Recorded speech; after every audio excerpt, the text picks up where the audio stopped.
This is Patricia Armstong, and I'm here today with the Department of Aging and Human Services, and I'm going to talk to you about how to start annual flowers from seeds. I know many of you go in the store and you look at little seed packets and you think, can I grow that flower? And sometimes you buy it, you get home, you try it, it doesn't really work. It is hard to start from seeds. And me as a flower gardener, I do it naturally, and I can show you some tips on how to do that even if you don't have a greenhouse or grow lights. I don't have a greenhouse or grow lights inside my house, so what I'm going to tell you is how to do it naturally and as simply as you possibly can.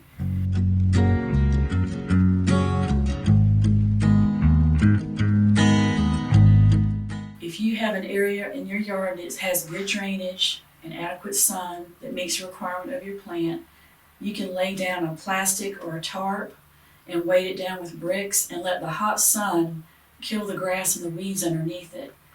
Then pick it up and you can actually put mulch. You can dig holes and plant your plants and then put mulch. You can put a layer or two of newspaper on top of the ground. That helps block the weed growth.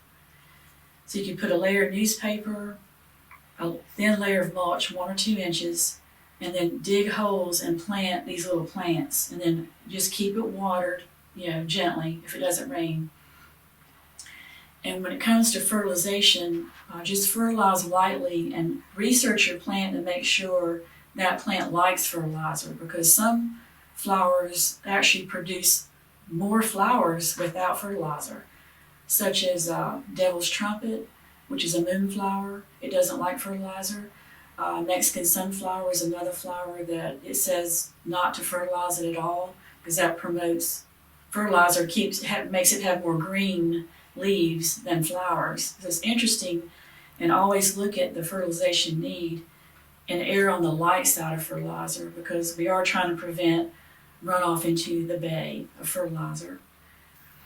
I would say in designing your flower bed, think about the needs of the plants, because the first thing you want to do when you're choosing plants, and particularly I'm talking about annual flowers, typically they like sunlight, a lot of sunlight.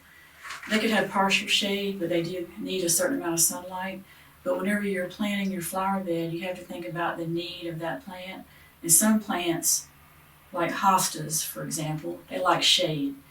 So I would not want to put in a hosta garden that's doing well because it's getting a lot of shade. If I go plant a marigold there that needs a lot of sunlight, the marigold's not going to do well. So you have to think about the need of the plant first. But any plant likes well drainage. You don't want real soggy, low area that's too wet, because most all plants, unless they're swamp plants, but most of the plants we're trying to get in our yard need proper drainage. But just think about the light and also the height. Like you might want taller plants in the back of the little area, and then plants that aren't quite as big in the middle, and then lower plants in the front. So just think about the height and the variation of foliage, because if you want to make it interesting, you plant different plants that have different types of foliage, different shapes, or different light green or dark green foliage. So, and then think about plant color. If you want it to be pastels or white or calming like blues and lavenders, think about the scene that you're creating. Or if you want it to be analogous on the color wheel like red and orange and yellow and bright, just think about that as well, your flower mix. So it's a fun process, always an experiment to see what will happen.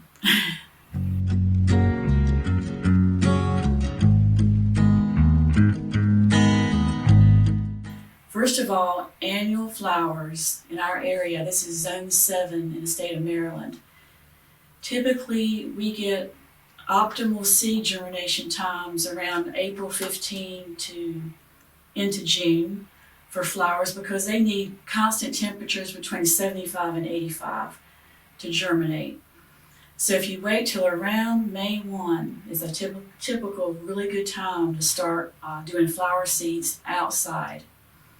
And I do it either by direct sowing seeds in the ground or in pots, like these little pots you get from the nursery where you have bought your little plants.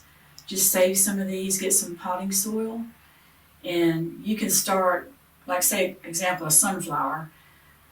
Typically in this little pot, you might put no more than 3 of those seeds because those sunflower seeds are pretty big, and you'll see it very clearly in this one pot. This helps save space. If you're trying to do, say, 3 or 4 different flowers and you don't want to have 3 or 4 big pots, you don't have, say you have a small balcony and you don't have a lot of space, you can start it really small here. And then when you get to 3 sunflowers, you might divide them, take it out of the pot, and put a sunflower in your yard at a certain spot.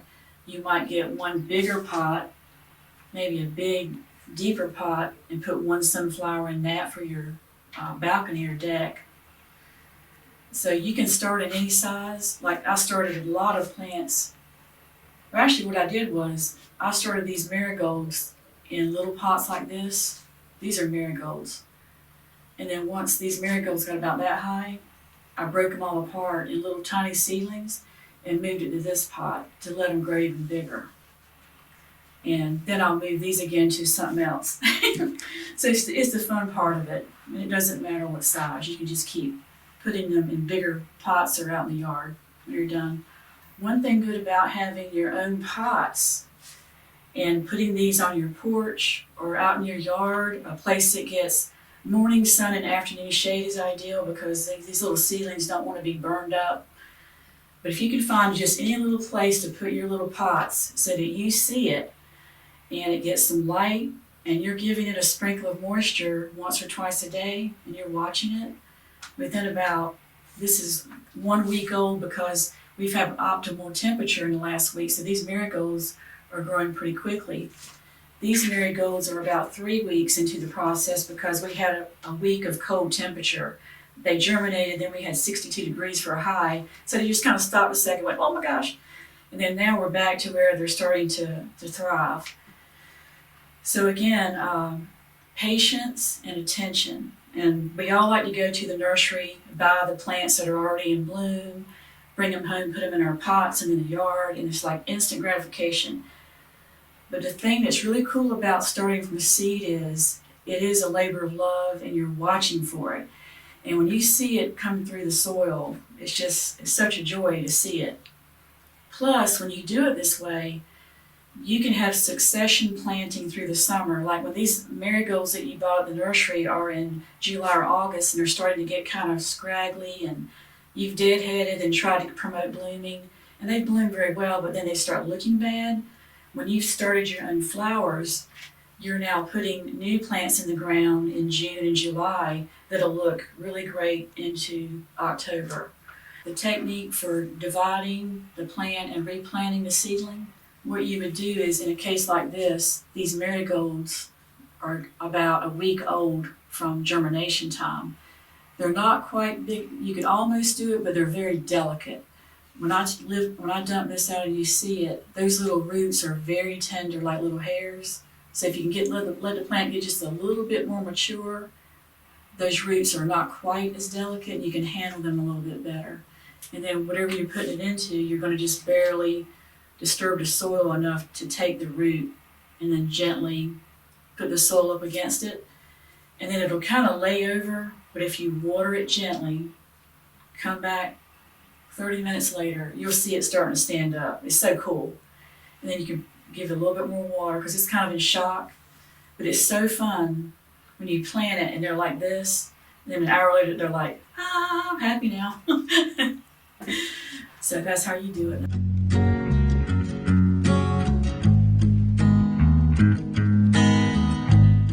Deadheading is a process that keeps flowers in bloom. It doesn't matter what type of flower it is.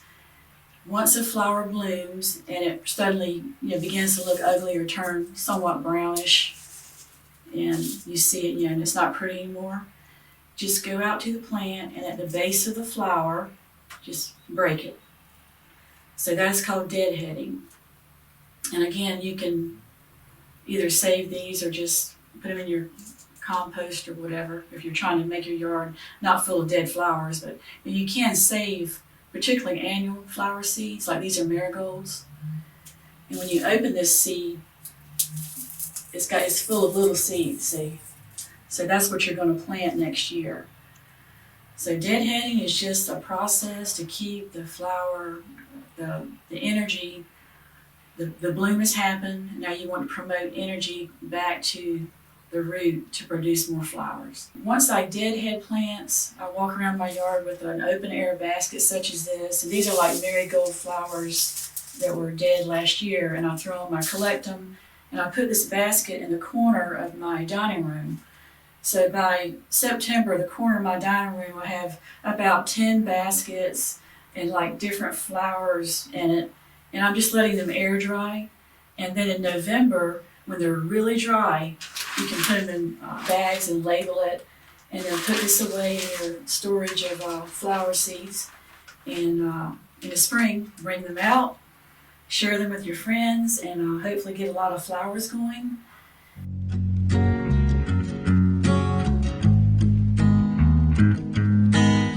When it comes to pest control, I pretty much say if you have a lot of flowers in your yard, you're going to have beneficial bugs, and the beneficial bugs are going to attack the bad bugs. So you're going to have a natural predator going around in your yard. Now you talk about Japanese beetles. I know that damages a lot of plants. What I do when I start seeing Japanese beetles, I put on a disposable glove, take a grocery bag, walk out to the bush. I know it sounds gross, but I grab the beetle and kind of squish it and throw it in the bag. And I hand pick them as best I can, throw the bag in the garbage.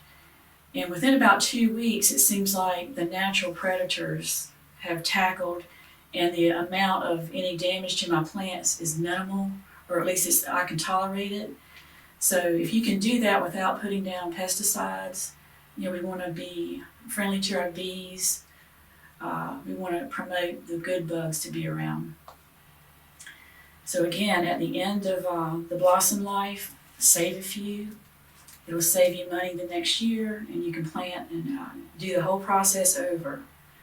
And I wanted to also mention I am part of the St. Mary's County Master Gardener Program, and really enjoy being a part of that group. I'm certainly not a master of gardening, but I'm always learning like everyone else. And it's a very fun group. If you ever have a gardening question of any kind, you can go to HGIC Maryland. Just Google Home and Garden Information Center Maryland, HGIC Maryland. It'll bring up a website. In that site, there's a multitude of brochures and handouts on any gardening question you may have. And if you can't find the answer, there's an Ask the Expert button. Punch that. You can actually ask your question. You can upload a photo. And within 2 days, you'll have an answer. I've used it many, many times. So it's a great resource, and use it. People up in the University of Maryland College Park, they do a great job of helping. And so anyway, I hope you've enjoyed this presentation, and just give it a try and see if you can grow some flowers from seeds.